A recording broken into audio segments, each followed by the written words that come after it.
And then for the artists and the creatives in the room, I've been making a joke for, I would say, probably about the past year. You would know me as a graphic designer, multidisciplinary designer.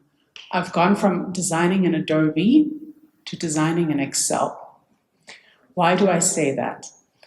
As a creative and an artist, I've understood that I need to understand certain business and certain tax principles in order to earn more money. So for me as a business to be more revenue generating, I need to understand some of those implications and principles. How have I done that? I've hired an accountant to help me do that.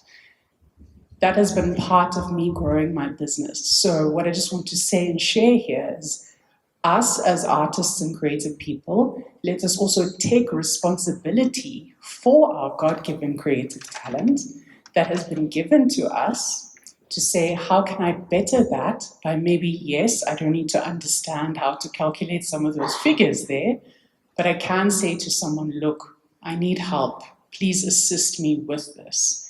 And as someone who's done it myself, I think I've seen where there is better revenue that I can create for my business. So I just wanted to say, like, let's take responsibilities for ourselves. And then just briefly, Patrick Sam also mentioned a few statistics. So the United Nations annually, they present some data. So just this final sort of closing comment from the Creative Economy Outlook report, which was published last year. And I'm just sharing this with you because of the sentiment in the room. We've all shared how policy doesn't keep up with us as creatives. AI is taking over and we don't even know, how can we get benefits from those particular financial revenues. But so just this quote from the report, creative economy offers countries a path to development, but more data and innovative and multidisciplinary policy responses are needed to enhance the development impacts of the creative industry, especially in developing countries. Better and more disaggregated data is required to gain more insights into the role of the creative services in economic transformation and their potential for service-led diversification in developing countries. Just an interesting note that developing countries export more goods to the global creative world than they do services. So just repeat again, developing countries, they export more than developed countries when it comes to creative goods in relation to services. And I think for us as creatives, if we're thinking about the future of our work, what does creative service look like when it comes to this industry? So I just wanted to touch on that and say the issues that we're dealing with in the room, the issues that we're dealing with in Namibia is not separate and different to what is being experienced elsewhere, and that it's only by conversations like this and you remaining in the room and having engaged the commissioner. I think there have been some very passionate and difficult questions. So thank you for engaging us. And just lastly, I'm aware of, we spoke about Tuli Makonjo. Namibia, we're taking the first opera that was performed here in September last year that's being exported to Germany. We're publishing anthologies, which is internationally funded. Through Technovation, we're sending creative entrepreneurs to represent Namibia and Egypt. So there's great work happening in this space through which we're generating revenue. And through such engagements, we can only do more.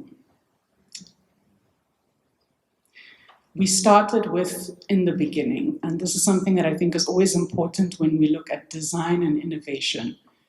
Building things, measuring them, and learning how we can improve them. And I think that that is what NamRA has attempted to do today. So I would like to extend a warm thank you and gratitude to the NamRA team, especially for setting up this platform so that we can have this conversation. But I think first and foremost, for the artists and the creatives in the room and online, You could have been elsewhere. You could have been painting or drawing or administrating, but you chose to be here today to ask important questions and to get great insight and even go a little bit over time.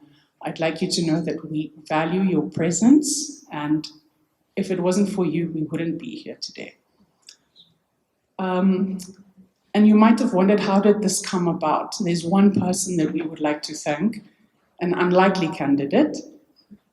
You all know him, Papa Shikongeli.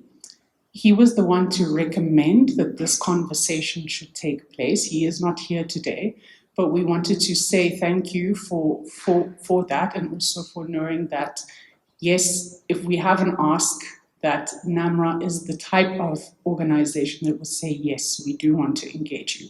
So he was the brainchild, but as we also know in Namibia, sometimes we talk a lot, we don't always implement, but I'd like to congratulate and say thank you to NamRA for saying, yes, we would like to take the olive branch, we're going to have this event. Tate Shivute, I think, thank you so much. Just from an outside perspective, fantastic logo. I can see you've been very public about your past 29 months. I remember where it started. Sometimes we didn't know what these offices here were. When I drive past the National Art Gallery, when I drive past NTN, I see your offices, I see the sign, and at the back of my mind, it reminds me to keep filing those returns. So I want to say thank you for engaging us in such a public way, and to keep sharing this work, and that I hope, and from what I've heard, is that there would be continued engagements in the space. The NamRA team, I think that this was probably one of the most efficient system registrations I've ever arrived at. So thank you for setting up the event in the way that you have. I hope that the ITAS, I made a little joke earlier that ITAS can be as efficient as that registration system was. And then, again, just to the technical team here, I think sometimes we don't celebrate the technical competencies of those creative workers enough. So to the team that's helping us stream this today, together with the NTN who helped us to set this up. And then certainly last but not least, Nkariko Amogulu, sharing your insights with us. I'm always astounded by how big this industry is. And again, just to you, the creatives and the artists in the room online, thank you for engaging us. Thank you for proposing difficult questions. And I hope that we can keep the conversation going. Like I said, this is just the first of such an engagement. Let's not just be about talking, but also about doing. So thank you very much for being here.